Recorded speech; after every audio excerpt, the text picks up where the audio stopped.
Sa videong ito, makikitang nagkakagulo ang mga tiga-barangay Daro sa Haro, Leyte. Ang kapitbahay kasi nilang si Sito, balot ng putik. Matapos siyang atakihin ng isang lalaki. Nakadapa siya kasi sinasakyan yung likod niya. Kung hindi pa dumating, sigurado na nawawalan kami ng tatay. Takot ako talaga. Gusto kong gumanti para sa asawa ko. Oo, maglira ito ninyo. Maglira sa may napalit ni Tao. Sundang mo ito niya mo. Pero imbes na ikulong, ang mga binti at paa ng suspect iginapos sa pagitan ng dalawang kahoy na kung tawagin nila, pandog. Maihahalin tulad ito sa paraan ng paggapos sa mga preso nung unang panahon. At ang suspect hindi nakakulong o nakagapos sa presinto, kundi bihag sa bahay ng sinaktan nitong si Sito. Hindi rin maupay nga sugat itiya kuwan. Makaluluigad kasi siyempre, parang ito atol. Pero ito ba talaga ang nararapat na paraan upang pagbayaran ng lalaki ang di umano nagawa niyang kamalian? Kailangan ko tulong. Hindi ko gusto yan, pero wala akong magagawa dahil yun ang paraan.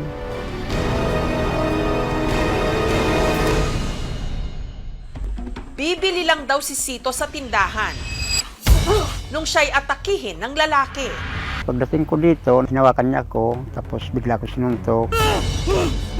Hindi na ko bitawan. Inawat daw ni Sito ang lalaki na nanakit sa kanya. Hanggang ang kanilang bunuan, umabot sa putikan. Dinala ko dun sa paliguan ko ng kalabaw. Hindi ako nang laban. Sabi ko, wag to, huwag mo kusaktan. Mabuti na lang daw ang sigaw ni Sito. Narinig ng anak niyang si Carlo na agad sumaklolo. Pagpunta ko dito, nandun na si tatay. Lubog yung ulo sa putikan. Ang lalaki na gawang pigilan ng mga rumisponde. Hinuli siya. Para hindi makawala, iginapos na nga nila ito. Natanggalong lagi pito ko. Ito ka matirik ang durot. Iya ka. Bukuan.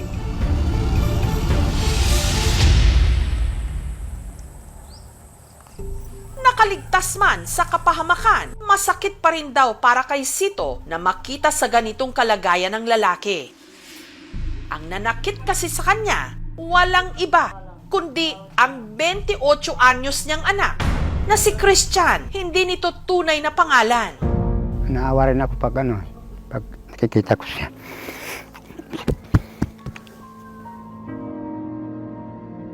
Ito lang daw kasi ang naisip nilang paraan para mailigtas si Christian na mahigit isang dekada ng bihag ng sarili nitong isipan. Labog ito sa migil. Lobo kami.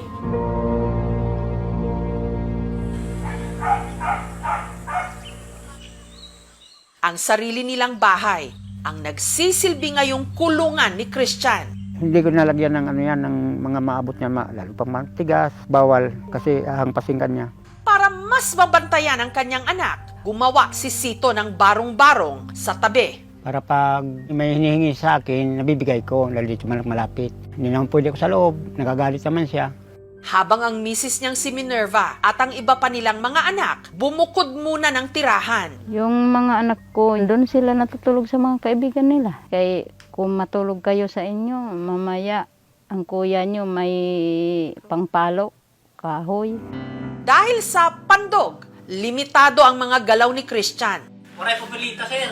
Kung hindi siya nakaupo, siya'y nakahiga. Ay, yung bulak at saka dugnit, siya naglagay niyan. Pero hindi ko gusto yan, pero wala akong magagawa dahil yun ang paraan. Tagaugas lang pinggan. Sa kabila ng pagiging bayolente, may mga pagkakataong maayos naman daw na nakakausap si Christian. Ano, sir? Gagawas ako niyo dito, sir? Gagawas ako niyo. Nagugutom ka na, sir. Sige. Sino magpapakain sa'yo, sir? Tatay ko, nanay ko. Si Sito ang naghahanda ng pagkain niya. Para masigurong hindi siya masasaktan nito, nakaalalay sa kanya ang isa pa niyang anak na si Edmund.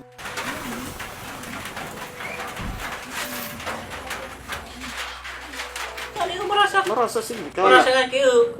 Bugas lanak ko. Ano man yung tubig? No. No. Pero may mga pagkakataong sa isang iglap, bigla na lang daw nag-iiba ang timpla ni Christian.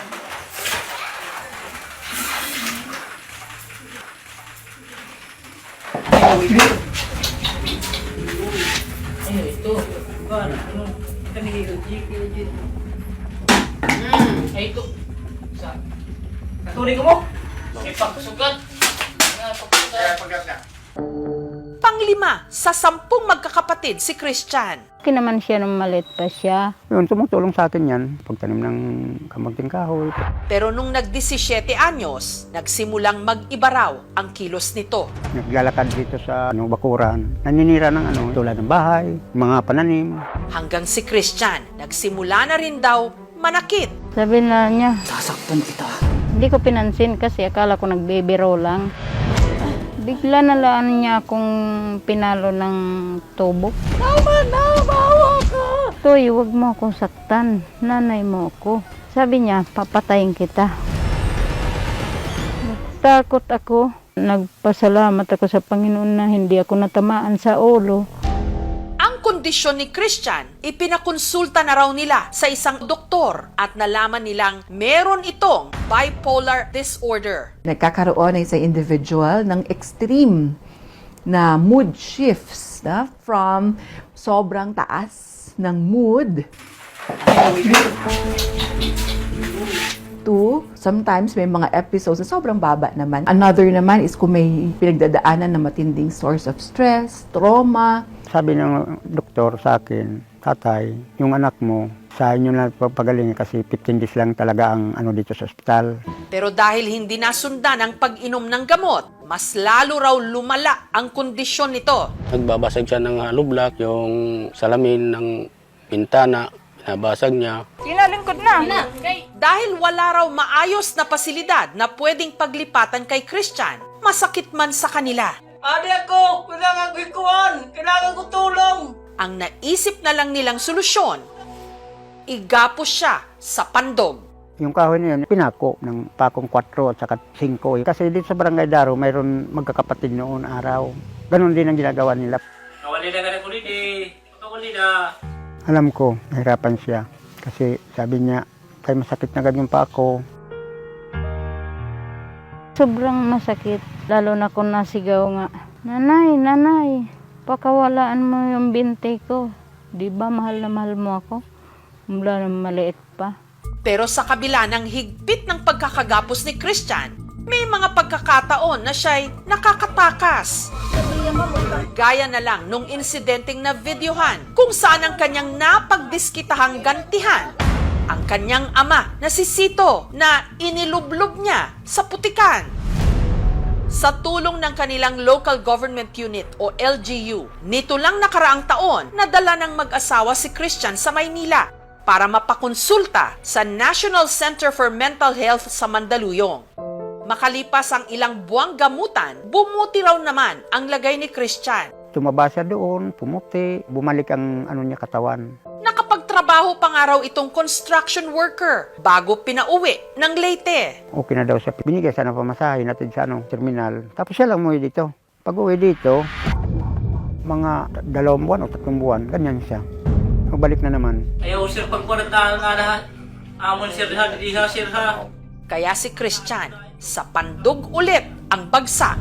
Sa pananaw ko, inhumane po talaga yung pagtatali sa mga tao. Ang ating LGUs, malaki ang role nila to ensure that yung mga constituents nila are able to access yung talagang pinaka-basic of services kahit even sa far-flung areas. Talaga pong isang hamon sa Pilipinas, yung available resources per province. Merong mga regional mental health councils pero hindi pa para sa lahat ng rehiyon dito sa bansa. Geography, availability of services and facilities, and of course yung funds. Pareho din ang kalagayan ko sa kanya. Parang sa rehas yan. Hindi ko makaalis ng malayo kasi dahil sa kanya. Hindi na rin daw sila makapagtrabaho sa bukid, kaya kadalasan kapos sila sa pagkain. 12 po kaming lahat na kumakain sa bahay. Nakukulangan siya sa pagkain. Pero wala naman kami magagawa kasi iyon lang talaga yung nahanap namin.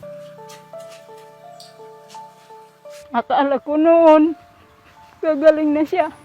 Hindi na siya ano ng sakit niya. Sabi ko, tuloy-tuloy na yata. Sama-sama na kami habang buhay. Pero ganun pa rin nangyari sa kanya.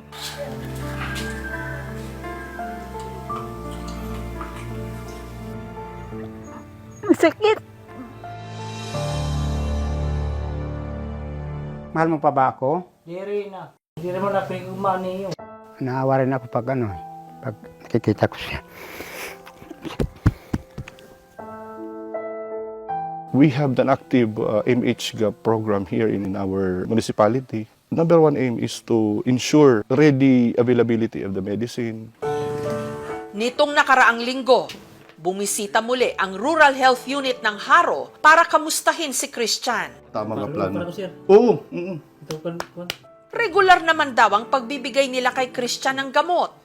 It takes a long-term therapy sa gamutan before natin makita ang progress ng patient. Magtutulong-tulong ang barangay council dito na hindi talaga yan gutumin. Hello, kakabisyar. Pero batid nilang hindi sapat ang gamot at pagkain para sa kanyang kondisyon. Kaya sa araw na ito, sa tulong ng mga opisyal ng munisipyo at barangay, Ilalayo daw ako niyo dito eh. dadalhin nila si Christian sa isang pribadong ospital. Pero bago nun, kailangan muna nitong makalaya sa Pandog.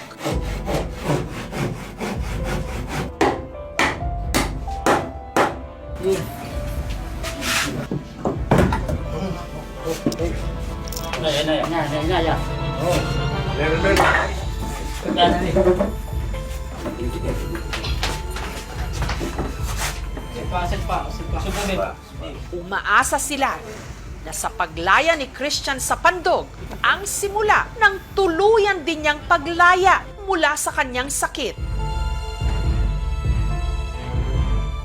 We diagnosed him to have schizophrenia. Nag-elevate yung diagnosis namin sa kanya. Given the symptoms of psychosis, disorganized behavior, we will admit the patient for 14 days. But hopefully in that 14 days, controlled na ang symptoms niya. Para kay iyo. Ang LGU ng Haro Leyte at ang aming programa nagpaabot ng tulong pinansyal para sa kanyang mga gamot. Gustong-gusto po na magkasama-sama kami sa pagkain, sa pagtulog sa bahay. Namimiss ko lang din po.